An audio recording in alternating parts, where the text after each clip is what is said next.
Good evening, ladies and gentlemen, boys and girls, children of all ages, and welcome to the Karey Carbaugh podcast, episode number 36. Buenas noches, damas y caballeros, chicos y chicas, niños de todas edades, y bienvenidos a el Karey Carbaugh podcast, número 36.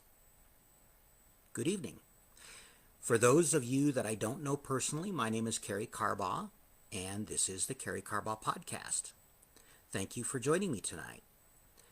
I do appreciate all of you who join me on a consistent basis, and I welcome all of the new people in.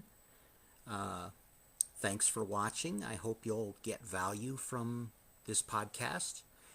If you do, drop the word the word value or the letter V in the comments and let me know that you're getting value.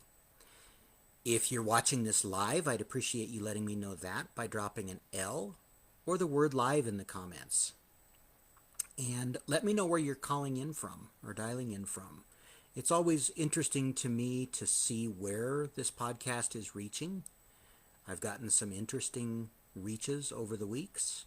I can't believe we're on episode number 36. I was thinking a little bit ago, we're coming down to the home stretch to where we've been doing these a year. It'll be another 3-4 months, actually almost 4 months now. So we're about 2/3 of the way, no, actually about, 2/3 of the way through the year. And it's kind of hard to believe because I never thought I'd do one of these. But here we are. And if you're enjoying this, if you're liking this, smash that like button.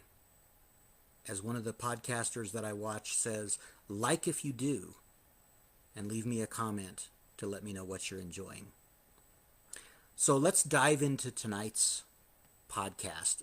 This one kind of came to me a couple of months ago, and then it's kind of been germinating in my brain, and the final stages of this sort of hit me this week, and I thought I would dive into this tonight. So 10 steps to leading a fulfilling life. What did I mean by that? Well, we'll get into that.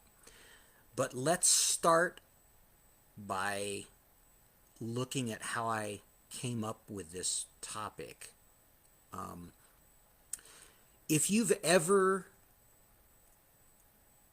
baked a cake or baked another item or maybe prepared food from a recipe, you probably follow directions from the person who created that recipe or the person who made the product that you're preparing. Maybe a frozen dinner or a packaged product that you purchased at the store. You follow directions for that product, and normally those directions are put together by the person who wrote the instructions or the person who created the product. And if you've ever tried to modify those directions, what happens when you say, oh, it says to cook this at 350 degrees for an hour, but, I only have a half hour. I really need to prepare this more quickly. So you alter those directions, and maybe you decide instead of cooking it at 350, you'll cook it at 400 degrees or 425 degrees for 30 minutes. What happens when you do that? If you've ever tried that, drop in the comments what your experience has been. Generally speaking, you'll either end up with a product that's still undercooked after 30 minutes, and so then you end up leaving it a little bit longer, and by the time you get it to where it's fully cooked, it might be dry, it might be tough if it's meat or something. But, or maybe you don't have 2 eggs that your recipe calls for baking a cake, and so you figure, oh, I'll just make it with one, and maybe I'll add a little more water or something to make up for the other egg. Sometimes you might end up with a cake that's okay, but it's probably not totally up to par or up to standards. I just want to make sure that yep, I am live here. I saw a message that I wasn't sure about. Or the idea that really kind of brought this concept to my thinking in the beginning was I had a conversation a couple of months ago with a friend of mine regarding weed killer spray. And the directions say to spray it when the temperature is not going to go above 80 degrees. And this friend and I were talking, and they said, well, what difference could that make? So it's going to be 95 degrees. You should be able to spray it, and it'll be okay. Why would they say you can't spray it over 80 degrees? Well, I tried it, and guess what? It wasn't as effective.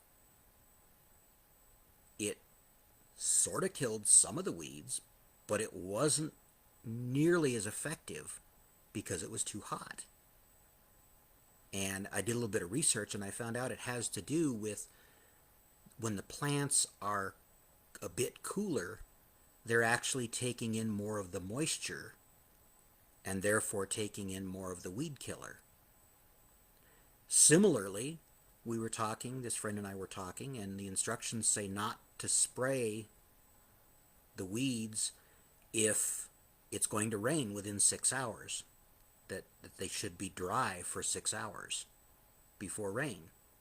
And this friend of mine said, well, that shouldn't really matter as long as it's, maybe an hour or two so that the surface dries from the weed spray. Again, I tried it. It wasn't as effective. And so there's a reason to follow the manufacturer's instructions. The manufacturer has tested. They've developed the instructions over time through testing and through their own research to make the product work optimally. Now, it might work if you spray it when it's going to rain in 2 hours or when it's going to be 95 degrees. You might get some effectiveness from the product, but you're probably not going to get the full effect of the product without following the manufacturer's instructions. Another example I thought of was a few months ago, I had a loaner laptop at work, and somehow the charging cable got swapped, and I still don't know to this day. I swear the one that was on the computer, was with the computer, is the one that IT brought to me, but nevertheless, it had, I can't remember now if it was a lower wattage or a higher wattage than the one provided for that laptop. Well, by using it, it actually ended up destroying the battery, frying the battery. Once again, not following the manufacturer's instructions. Did the computer function with the incorrect wattage charger? Yes, it functioned. Did it function optimally? No. And did it cause longer term problems by destroying the battery? Absolutely. Once again, there's a reason that the manufacturer provides instructions. And there's a reason to follow those instructions with minimal modifications, if any modifications, for optimal results. You can get results, but they're not going to be optimal. So, taking that example or those examples, how does this apply to our life? Well, as many of you know, I am a Christian, I am a believer, and so my belief is that the creator of life and the creator of each one of us is God. And so taking that into account, I understand some of you that may be watching or may see this on the replay may not be believers, and I respect that and appreciate that. If you can take religion out of it for just a moment and look at these 10 instructions that we're going to take a look at, I think you'll see how they're really instructions for leading a fulfilling and beneficial life, regardless of your belief in religion. And these actually come from the Old Testament, so these are really Jewish traditions. And far enough back that they even, I think, would relate to people who are Muslim, because this comes from very, very early in the Bible, in the book of Genesis. So let's take a look at the 10 basic instructions for leading a fulfilling and beneficial life. For those who are believers, these are the 10 commandments. But I wanted to take a look at them as instructions tonight. What I'm going to do is I'm going to read the full passage. Again, for those who don't know, I am a person with a vision impairment. So if you see me looking down at my phone, you'll know why. I'm not ignoring the camera, but unfortunately I can't look at the camera and look at the phone at the same time. I haven't quite figured out how to make that work yet. Still working on it, working on some audio possibilities. But let's dive in here. Once again, if you're getting value from this, let me know that by dropping a V or the word value, and like if you do.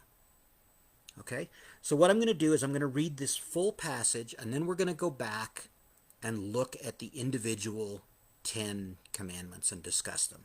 I thought about just doing the 10 commandments, but I really don't like taking biblical passages out of context, and I think the context provides some additional instructions that I'm not going to necessarily cover when we go back and cover these 10 commandments one at a time.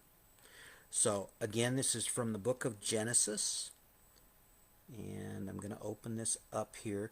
I'm actually going to use VoiceOver on my phone to read this because it's much quicker than I can read it. And so that's why if it sounds like Siri, it's basically the Siri voice. And then I'll go back and I'll do the 10 commandments, and I will read those when we go through them one at a time. But this comes from the book of Exodus, chapter 20, verses 2 through 17, for those who want to either follow along or look this up later. So let's dive in here, and we will have Siri read this to us.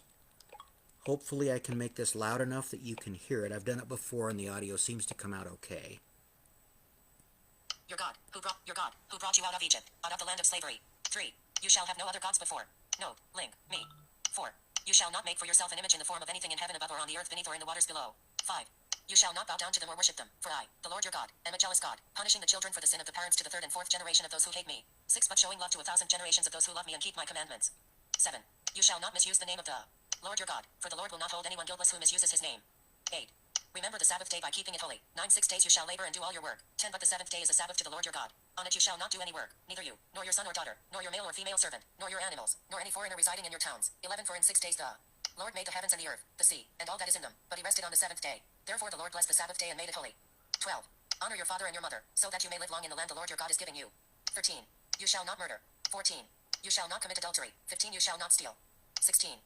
You shall not give false testimony against your neighbor. 17. You shall not covet your neighbor's house. You shall not covet your neighbor's wife, or his male or female servant, his ox or donkey, or anything that belongs to your neighbor. 18. When the people saw the thunder and lightning and heard the trumpet and saw them. Yep, there we go. So we only wanted to go through 17. I realized I didn't slow that down, so hopefully that wasn't too fast. I normally, when I have VoiceOver read this on a podcast, I'll slow it down a little bit because I know For those who are not used to listening to that Screen dim. reading, that can be a little bit fast. App switcher. I actually read it that fast or sometimes App even switcher. faster. Alert. I'm going to Accessibility. go ahead and turn Selected. this Voice- off for Voiceover now. off. So that's the full passage. And now let's go back and take a look one by one, and we'll discuss them a little bit. So again, we're still in Exodus chapter 20. I think I said Exodus before. Hopefully I didn't say Genesis. This is from Exodus. So the first commandment is, you shall have no other gods before me. Well, as a believer, that's pretty obvious. But as a non-believer, one might say, well, that seems kind of strange. But really, I think part of this is knowing whose we are and who we belong to. And if we have multiple gods, it splits our allegiances. Who do we have allegiance to? Who calls the shots, so to speak? But if we only have one power, whether you call that power God or have another name for it, if we only have one, it makes it much easier for us to have an allegiance and to know where our direction is coming from. It's hard to serve two masters at once. And that comes, I forget the reference, but that also comes from elsewhere in the Bible. So that was from verse 2. And now we're going to go to verse 4. You shall not make for yourself an image in the form of anything in heaven,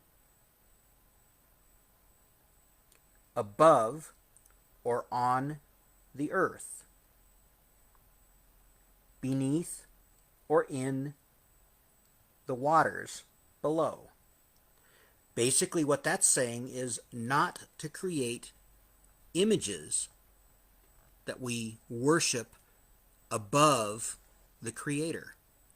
Once again, for a moment, for my non-believers, taking religion out of it a little, if we worship or if we follow the leading of something created by the Creator, once again, it's kind of similar to the first law or commandment, the first instruction.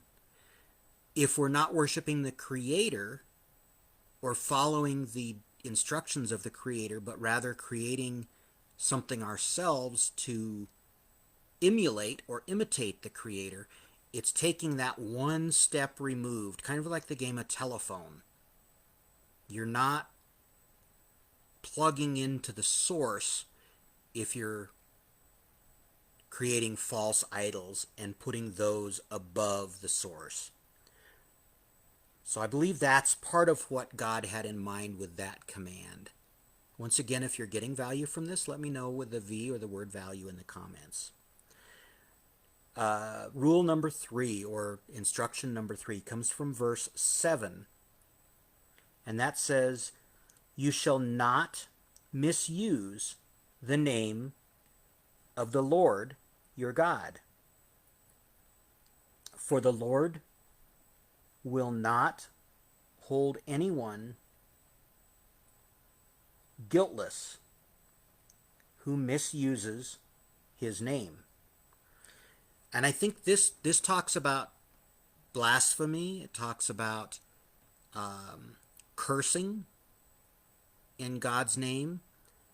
Not only does that defile God, the Creator, but most people would agree that someone who is cussing all the time and using what most of society would consider foul language creates an image for themselves that isn't necessarily positive.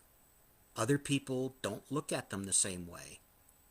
And so I think beyond some of the obvious that God intended of not using his name in vain, it it points to the way we are viewed by other people.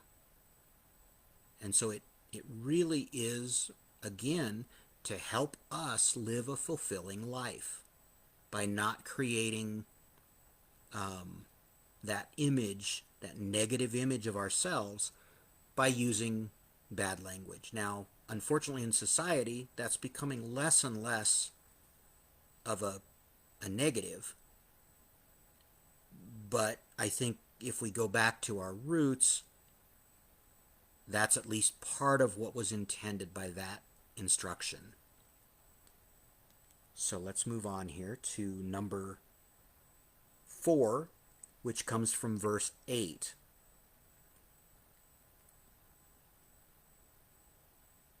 Yeah, I wanted to make sure I hadn't missed any. Rule number 4 comes from verse 8, and it says, "Remember the Sabbath day by keeping it holy." And some of the verses that we're not going to read again that we read the first time talk about not doing work on the Sabbath, which in the Old Testament times was the 7th day of the week. I believe that the intent of this was partly, yes, to honor God, the Creator, by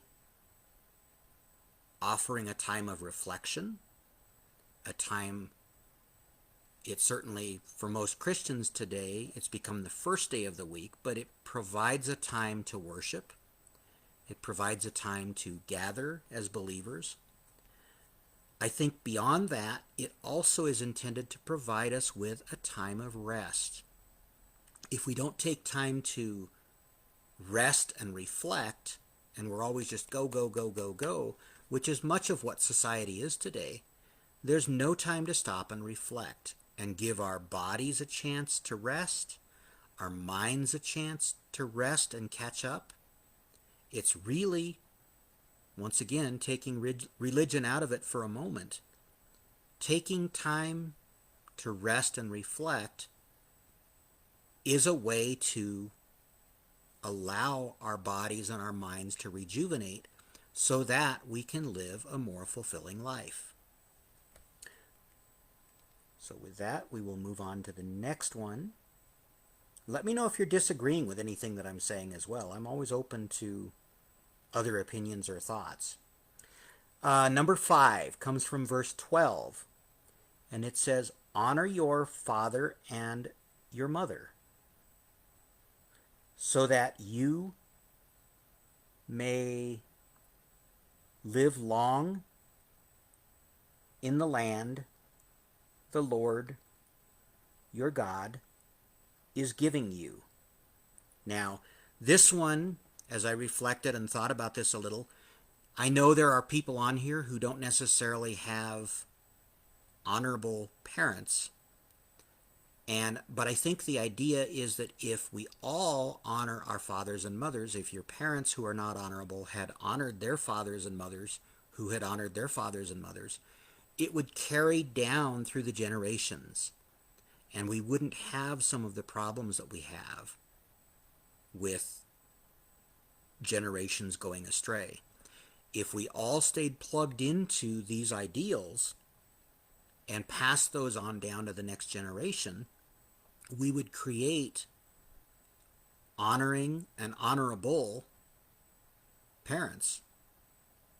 And that would perpetuate this whole idea for a more fulfilling life.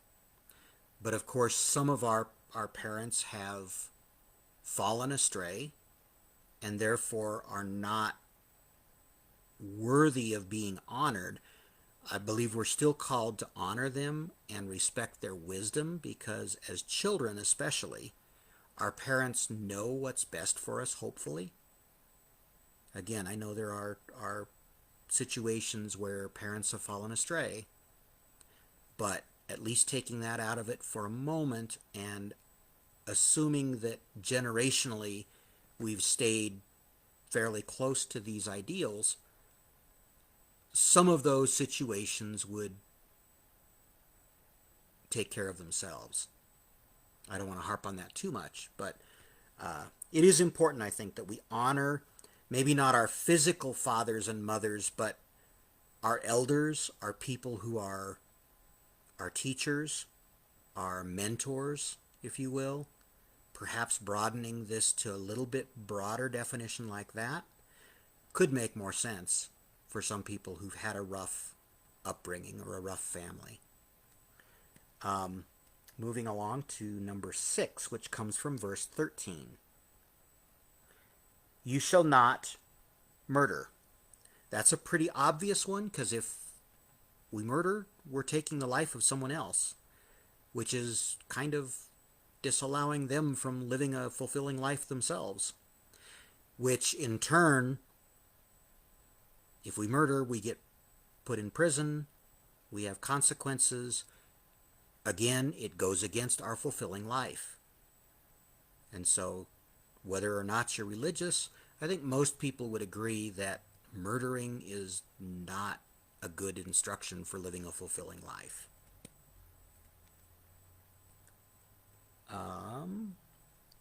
So moving along to number 7, which comes from verse 14. You shall not commit adultery. That basically refers to sexual relationships with someone who is married. Some translations even go so far as to say even thinking about relationships with someone who is married outside of that marriage relationship is adultery. And again, I think that's pretty obvious because a lot of problems can come from that. I won't go into a whole lot of that since we're keeping this somewhat a PG podcast, but it's kind of a good rule of thumb to avoid diseases, to avoid unwanted pregnancies, all sorts of other issues that really are not part of a fulfilling life. I think most people would agree with that. Once again, let me know if you're getting value. If there's any of these that you don't agree with, let me know that. I think that was number 7. Yes. So number 8, which comes from verse 15. You shall not steal. Once again, that's a pretty obvious one, because if you're stealing something from somebody else and they're stealing something from you, and somebody else is stealing something from somebody else, then that kind of destroys the fulfilling life. If you've worked hard for something, you don't want someone else to come along and just, oh, I think I like that, I'll just take that for mine. So again, whether or not you're religious, hopefully you can agree that stealing is kind of not a good thing toward leading a fulfilling life. Some of these you can argue that you can maybe, not follow it to the letter and still lead an okay life. Again, going back to our examples of the instructions in the recipes or the weed killer and so forth. That might be true of some of these. Some of these I think are pretty absolutes, like the not murdering, not stealing, some of that kind of stuff. But number 9, we're coming in for a landing here. Number 9, you shall not give false witness. A false testimony, sorry. Different translations to have it differently. You shall not give false testimony against your neighbor. Basically, that just means not lying. And once again, I think we all would agree that telling the truth, while it may cause consequences that we have to work through sometimes if somebody's messed up and not followed one of these other laws or instructions, overall, telling the truth is a good thing, and not saying something falsely, accusing something of someone, a neighbor or friend, accusing them of something falsely. If you've ever been on the receiving end, that can be very painful. I think we covered that a little bit in a previous podcast. But again, not bearing false witness, telling the truth, that all goes toward leading a more fulfilling life. And finally, number 10, this is the last one here. This is a little bit of a long one to read. You shall not, and this comes, sorry, before I read that, this comes from verse 17. I think I've given the verse references in all these. Number 9 came from verse 16. Number 10 from verse 17. You shall not covet your neighbor's house. You shall not covet your neighbor's wife or husband. It doesn't say that in here, but I think some translations include that. Or his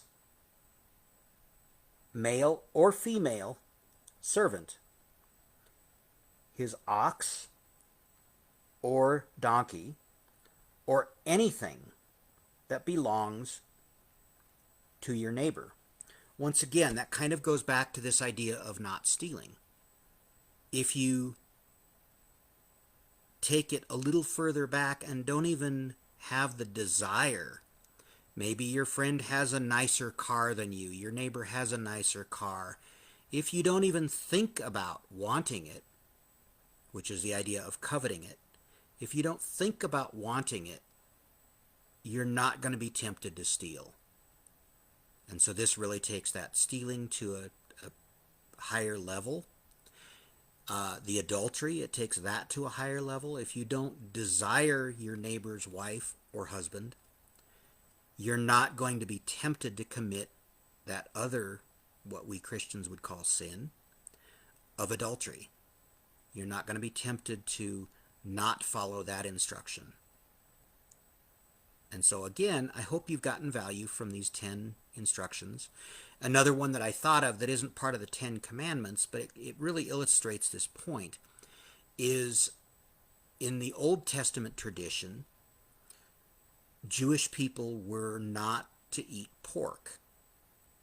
And part of that, although the pork is a meat that comes from an animal that eats garbage, basically, and I'll be the first to say I love a good piece of bacon or a good slice of ham, but the idea being you are what you eat, and so if the pig is eating garbage, the meat is going to be basically garbage. But it also goes to some of the preservatives that they had available then, and some of the means for refrigeration and other preservation and preservatives. They didn't have the means that we do today to keep the meat from spoiling quickly. And so that was part of the reason for that instruction. There's many, many more instructions in both the Old and the New Testament. I wanted to focus on these 10. Most of the other instructions, or rather all of the other instructions, are really ways to help us lead a more fulfilling life. They're not intended to make our lives boring or keep us from enjoying life here on earth, although some of them may seem that way. They're really intended to help us avoid pitfalls that can lead to problems, which can in turn hinder that fulfilling life. So once again, I hope you've gotten value from this. Let me know if you have in the comments by dropping a V or the word value. Smash that like button, like if you do. Leave me a comment about what's been valuable in this comment. If you've got suggestions for future podcasts, I'd love to know that as well. As we bring this in for a close, I want to thank you once again for joining me tonight. And as always, I appreciate your support. I hope you're getting value from these. And I look forward to seeing you again on the next podcast. If you would like to be added to my email list, drop the word email in the comments, or drop me a direct message on Facebook, preferably, or Instagram. I try to watch the Instagram direct messages too.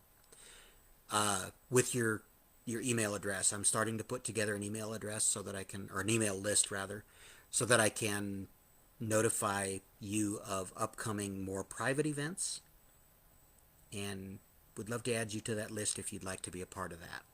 I'm not going to send a lot of emails, so don't worry that you're not going to get spammed. Okay? Once again, this has been the Karey Carbaugh podcast. My name is Karey Carbaugh, and I hope you've been blessed by this evening and this time together. As we close out here, make it a blessed day for someone else, and have a blessed day yourself. Until we meet again, have a great week. Thanks for watching. Goodbye for now.